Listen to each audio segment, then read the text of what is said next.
Hello guys, आज हम पढ़ेंगे लेसन 5 प्लांट वाटर रिलेशन का। आज का हमारा टॉपिक है इनहिबिशन या अंतर शोषण। तो इनहिबिशन या अंतर शोषण क्या होता है? तो बिना विलयन बनाए ठोस पदार्थ द्वारा द्रव का अवशोषण, यानी कि जो सॉलिड होते हैं बिना सॉल्यूशन बनाए ही अगर वाटर का एब्जॉर्ब कर ले या लिक्विड का एब्जॉर्ब कर ले तो हम उसे क्या कहते हैं? इनहिबिशन कहते हैं। और जो पदार्थ वाटर का एब्जॉर्प्शन कर रहे हैं, है ना, उन्हें हम क्या कहते हैं? इनहिबिएंट या फिर अंतर शोषक। डेफिनेशन के द्वारा समझाना चाहूंगी, तो डेफिनेशन देख लें हम एक बार इसकी। किसी पदार्थ के ठोस कणों द्वारा किसी द्रव का बिना विलयन बनाए अवशोषण को हम क्या कहते हैं? अंतर शोषण कहते हैं या इनहिबिशन कहलाता है। और वे पदार्थ जो जल के कणों का या द्रव पदार्थों का अवशोषण कर रहे हैं वो क्या कहलाते हैं? इनहिबिएंट कहलाते हैं या अंतर शोषक कहलाते हैं। तो देखो, कई बार आप लोगों ने देखा होगा कि बारिश का मौसम होता है और हमारी किताबें जो है वो सिलन लग जाती है, वो गिली गिली सी हो जाती है। वो क्या है? वाटर जो है उनका एब्जॉर्ब कर लिया है हमारी बुक्स ने, क्योंकि बुक्स जो है वो किसकी? सेलुलोज की बनी हुई है, पेपर की बनी हुई है। पेपर में सेलुलोज की मात्रा बहुत अधिक होने के कारण सेलुलोज जो है वाटर का बहुत अच्छा एब्जॉर्ब करके और वो जो है इसमें सिल आती है।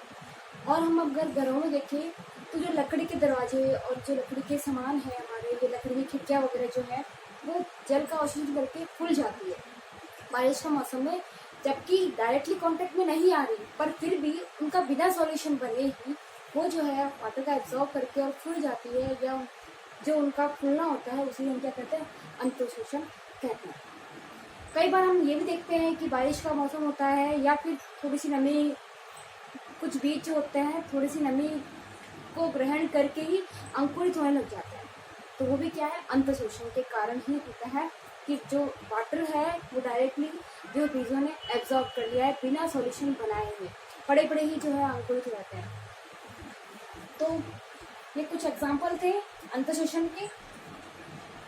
अब जो है कि पौधों में ऐसा क्या होता है कि उसमें अंतर शोषण जो है वो पाया जाता है। तो देखो, जो पौधे होते हैं उसमें जो सेल वॉल होती है वो 3 लेयर की बनी हुई होती है, primary, secondary and middle layer. जो प्राथमिक और द्वितीय जो भित्ति होती है, कोशिका भित्ति, वो किसकी बनी हुई होती है? लिग्निन, पैक्टिन एंड सेल्यूलोज की बनी हुई होती है। पैक्टिन और सेल्यूलोज की बनी हुई होती है। पैक्टिन एंड सेल्यूलोज की बनी हुई होती है। जो कोशिका भित्ति होती है वो पैक्टिन और सेल्यूलोज की बनी होती है, जिसके कारण वो कैसी होती है? हाइड्रोफोबिक, हाइड्रोफिलिक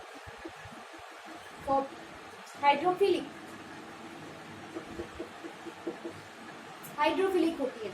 अब हाइड्रोफिलिक क्या होती है? जल स्नेही, यानी कि पैक्टिन और सेल्यूलोज की बनी हुई होने के कारण जो कोशिका भित्ति है उसको कैसी बनाती है? पादप कोशिका भित्ति को हाइड्रोफिलिक बनाता है, यानी कि वो जल स्नेही बनाता है उसे, जिसके कारण ये जल के अणुओं को अपने और आकर्षित करती है या अपने को अलाउ करती है कि वो वाटर को अपने अंदर मिक्स हो।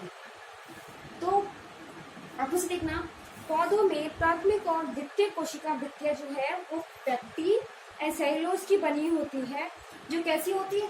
हाइड्रोफिलिक कोलाइड होती है। अब हाइड्रोफिलिक समझ में आ गया होगा कि इनके पास में ऐसी टेंडेंसी होनी कि वो अपने आप को वाटर के अंदर मिक्स होते हैं। अब हाइड्रोफिलिक कोलाइड, अब कोलाइड क्या होता है? Hydrophilic colloid means stable system of 2 phases, one of which is depressed in other in the form of very small droplets or particles, यानी कि एक के अंदर दूसरा मिक्स हो जाता है, पर जो एक है उसका जो नंबर होता है वो कम होता है और दूसरे का ज्यादा, यानी कि एक कोई चीज है जो एक तो बहुत ही अधिक है और एक बहुत कम है। हम दोनों को अगर मिक्स कर लें तो हमें क्या बन जाएगा? कोलाइडी विलयन बन। दोनों का अलग अलग अमाउंट है और उनको मिक्स कर दें तो वो कोलाइडी विलयन बन जाएगा या कोलाइड बन जाएगा। तो पौधे की जो सेल वॉल है वो हाइड्रोफिलिक कोलाइड है, यानी कि जल स्नेही है और एक कोलाइड होने के कारण जल को, ये वाटर को अपने अंदर आसानी से मिक्स होने देते हैं। और इसी कारण जो है वाटर जो है वो प्लांट जो है या प्लांट के से बने जो प्रोडक्ट है वो वाटर को एब्जॉर्ब कर लेते हैं। बिना कांटेक्ट में आए हुए भी कई बार ऐसा हो जाता है कि वाटर का एब्जॉर्प्शन हो जाता है। अंतर शोषण या इम्बिबिशन को जो इस तरह की जो प्रोसेस है हम उसे अधिशोषण भी कहते हैं या एडॉप्शन भी एड्सॉर्प्शन भी कहते हैं। अब जो अंतःशोषण है उसको प्रभावित करने वाले कारक ये कौन कौन से फैक्टर्स है जो इसे इफेक्ट करते हैं। तो फर्स्ट है टेम्परेचर। अगर टेम्परेचर बढ़ता है ना, अगर टेम्परेचर बढ़ता है तो इम्बिबिशन जो होगा वो डिक्रीज हो जाएगा, और अगर टेम्परेचर कम होता है तब वो इम्बिबिशन जो है वो बढ़ जाएगा। यदि कि अगर हम बारिश के मौसम में देखें कि अगर टेम्परेचर बढ़ जाता है तो अगर इम्बिबिशन हो रखा है, अंतःशोषण हो रखा है, तभी वो वापस से वाटर के मॉलिक्यूल बाहर निकलने जाते हैं, वेपर के फॉर्म में, और वापस से जो हमारी चीज थी वो पहले की फॉर्म जैसे हो जाती है। कई बार ऐसे किताबों की सीरियल लग जाती है तो हम उसे धूप में सुखाते हैं, तो ऐसा ही है कि टेम्परेचर हम दे के या हम उसे गर्म करके इम्बिबिशन को कम कर सकते हैं या इम्बिबिशन को बिल्कुल ही पूरी तरह से हटा सकते हैं। टेक्सचर, जो प्रोडक्ट है या जो ठोस पदार्थ जो वाटर का एब्जॉर्प्शन कर रहा है उसकी बनावट कैसी है, जैसी उसकी बनावट होगी उसी के अकॉर्डिंग वो वाटर का एब्जॉर्प्शन करेगा। बंधुता, बंधुता यानी कि जल के साथ में कोई प्रोडक्ट या कोई ठोस पदार्थ जो है वो जल के साथ में कितना स्नेही है, कितनी उसकी बंधुता है। अगर जितना अधिक स्नेही होगा, जितनी बंधुता अधिक होगी, उतना ही जो है इम्बिबिशन अधिक होगा। बंधुता अगर कम होगी, इंफिनिटी कम होगी, तो जो है इम्बिबिशन भी कम होगा। जल विभव का अंतर, अब जल विभव का अंतर क्या होता है। यदि हम एक कोशिका ले और यदि एक कोशिका को जल में रखा जाए, एक सेल है और उसको हम किसमें रख रहे हैं, वाटर के अंदर, ये जो है वाटर है ना, और ये सेल है। अगर वाटर के अंदर एक सेल को रखा जाता है और जो बाहर वाटर है वो कैसा है, प्योर वाटर, तथा कोशिका के विलयन में उपस्थित जल के अणुओं की मुक्त ऊर्जा, इसके अंदर जो वाटर के मॉलिक्यूल है उनकी मुक्त ऊर्जा और सेल के अंदर जो वाटर के मॉलिक्यूल है उनकी मुक्त ऊर्जा के मध्य का जो अंतर है उसे हम क्या कहते हैं, जल विभव कहते हैं या वाटर पोटेंशियल कहते हैं। वापस देखना, अगर मैं एक सेल को एक शुद्ध जल में रखूं, अगर मैं एक कोशिका को एक प्योर वाटर में रखूं, तो कोशिका के अंदर उपस्थित जल के अणुओं का विभव और कोशिका के बाहर उपस्थित जल के अणुओं के विभव का जो अंतर होता है उसे ही हम क्या कहते हैं, वाटर पोटेंशियल कहते हैं या जल विभव कहते हैं। तो जल विभव जितना होगा तो इम्बिबिशन भी उतना ही अधिक होगा। तो इस तरह से इम्बिबिशन को प्रभावित करने वाले कारक जो है वो होते हैं। नेक्स्ट है अंतःशोषण का लाभ, कि इम्बिबिशन का हमें क्या प्रॉफिट है।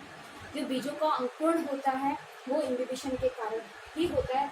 अगर इम्बिबिशन नहीं होगा, अंतःशोषण नहीं होगा, तो बीजों का अंकुरण नहीं हो पाएगा। एक और होता है कि अगर इम्बिबिशन नहीं होता है या इम्बिबिशन होता है तो उससे पौधे क्या होते हैं, कई बार डेड पौधे जो होते हैं या थोड़े से जिसमें लाइफ बची हुई होती है, इसके बिल्कुल पतझड़ हो गए हैं पौधे, और थोड़ी सी नमी से ही वो क्या होता है, उनमें नई लीफ या फिर उनमें पुनः जीवन जो होता है वो भी इम्बिबिशन के कारण ही होता है। इसके लाभ तो हमने पढ़ लिए, इसकी हानि भी कई होती है, जैसे कि हमारी किताबें जो है वो कई बार खराब आती है।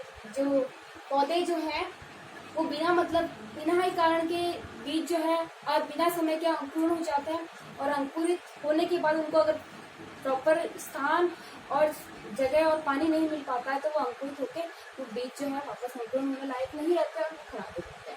तो नवोदित पौधे कई बार बिना मतलब के उग जाते हैं और नष्ट हो जाते हैं। तो ये तो थे लाभ और हानि। तो ये हमारा इम्बिबिशन का जो टॉपिक है वो कंप्लीट हुआ। Thank you, have a good.